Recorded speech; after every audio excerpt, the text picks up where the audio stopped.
On December 29, 1896, Rizal was notified that he was sentenced to death by firing squad in the next morning.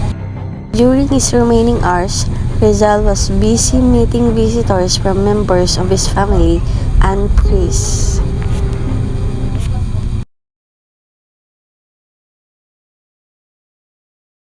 I will give you this statue of Sacred Heart of Jesus, which I carved during the day in Ateneo. Binisita si Rizal ng isang padre at ngayon naman ay ang kanyang ina na si Teodora.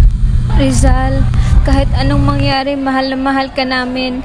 Alam namin ginagawa mo ang lahat ng iyong makakaya para ipaglaban ang ating bansa. Lahat ng ginagawa mo ay tumatak sa puso at isipan ng mga Pilipino. On the same day at 10 a.m., Rizal was visited by Santiago Matay of El Heraldo de Madrid for an interview. Rizal, kumusta ka? Anong nararamdaman mo ngayon? Pansin ko, napakakalma mo lang nga.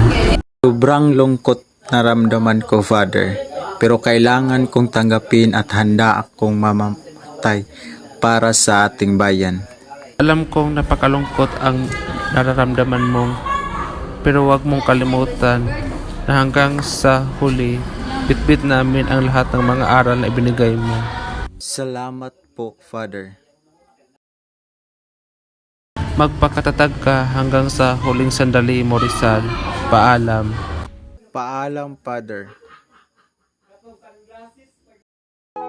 Early morning of December 30, he awakened early and wrote the dedication he had promised to Josephine.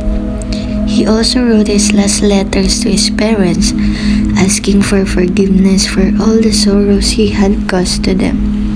No one was allowed to enter his prison cell. My beloved Father, pardon me for the pain which I refer you surround and sacrifice for my education. I did not want nor did I refer it.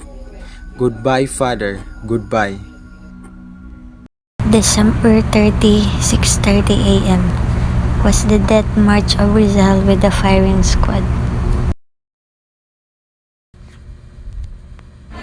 Rizal, this is where you will position yourself.